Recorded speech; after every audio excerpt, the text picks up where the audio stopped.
Halo teman-teman semua, apa kabar? Selamat jumpa kembali di part 2 saya.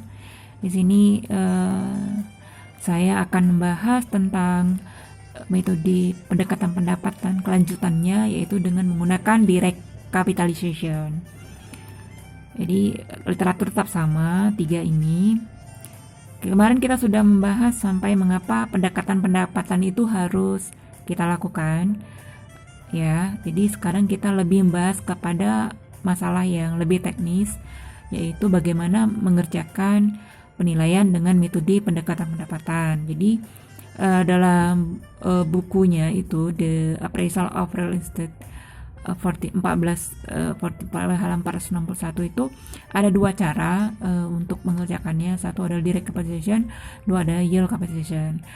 Direct capitalization dipergunakan apabila aset tersebut atau properti tersebut hanya memiliki pendapatan yang konstan atau perpetuity, di mana marketnya juga memiliki karakter untuk memiliki basic yang kuat sehingga tidak mengalami pergerakan turun dan naik pendapatannya. Jadi cukup diwakili oleh 1 tahun pendapatan yang konstan yang kemudian dikapitalisasi atau di-cap rate.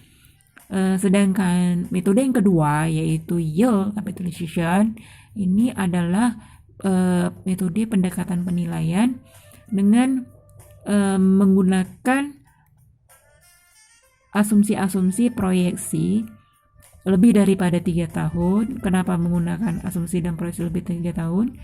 Karena pendapatan properti tersebut tidak konstan. Jadi ada beberapa properti ya memang dia tidak memiliki pendapatan yang konstan, terutama seperti misalnya hotel, ya, perkebunan kelapa sawit, atau properti seperti lainnya seperti lapangan golf, macam-macam ya, banyak untuk yield capitalization ini. Jadi tapi hari ini untuk di bagian ini saya hanya membahas tentang bagaimana menilai apabila properti tersebut memiliki pendapatan yang konstan. Syarat untuk menggunakan capitalization selain memiliki pendapatan yang konstan atau mendekati sama setiap tahunnya, istilahnya itu perpetuity. Jadi dia juga memiliki market cycle. Jadi market cycle-nya juga basisnya itu kuat, dia juga konstan, tidak turun dan tidak naik. Jadi metode yang pertama itu adalah metode JIM yang paling sederhana sekali dipergunakan oleh kita. Ini hanya bisa dipakai apabila memang data terhadap jual dan sewa nya itu tersedia dan harus sebanding ruko dengan ruko, kemudian rumah dengan rumah, jangan sampai ruko dengan rumah karena dia tidak comparable, tidak sebanding.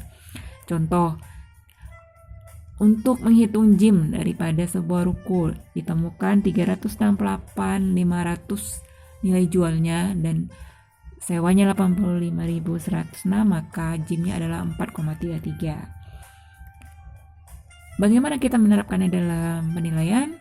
Kita membutuhkan 2 data, yaitu data jual di pasar.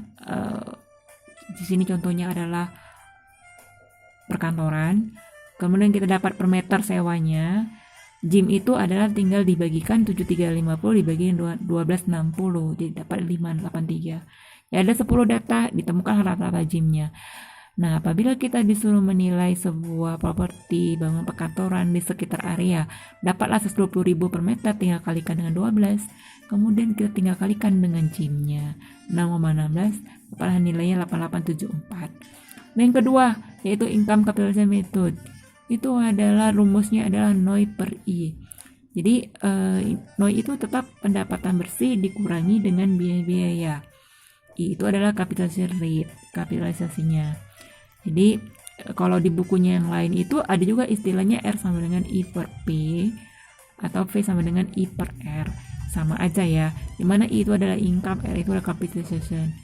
Jadi kalau misalnya di salah satu buku itu di real estate, di appraisal real estate itu 100.000 itu adalah NOI-nya, 2 juta itu adalah nilainya, maka capital rate adalah 5%.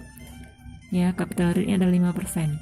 Jadi kalau kita masukkan ke dalam sebuah data, apabila kita temukan adalah NOI-nya 15.500, maka 15.500 dibagi 5%, maka hasil adalah 1990.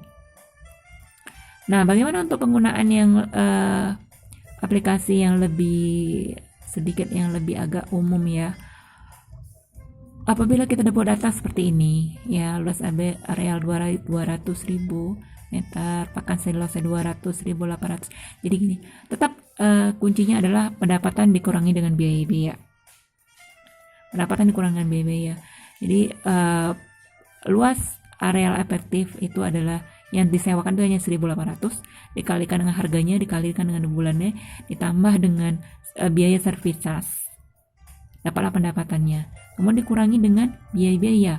Biaya-biayanya itu adalah biaya service charge. Biaya service charge yang dikalikan setahun, dikalikan dengan keseluruhan luas bangunan. Kemudian dikurangi pendapatan, dikurangi dengan biaya-biaya, dapatlah NOI-nya. Kemudian dibagi NOI-nya tadi dibagi dengan 9%, dapatlah 15.200 juta. Nah, gampang kan teman-teman untuk mengerjakan penilaian dengan direct capitalization.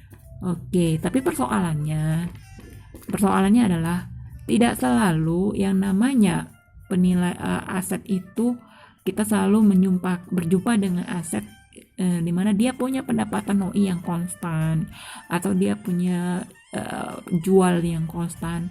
Tidak selalu dapat. Ya, hanya aset-aset tertentu seperti ruko atau rumah tinggal.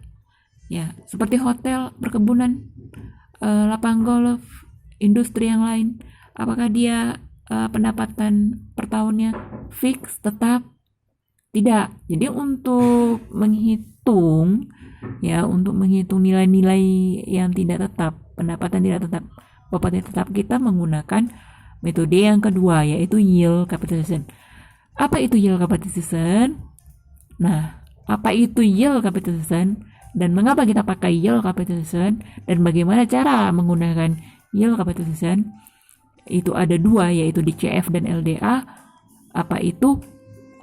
Bapak, teman-teman semua bisa lihat di slide saya atau di YouTube saya yang akan datang. Tapi minta like dan komennya ya, jangan lupa. Makasih ya.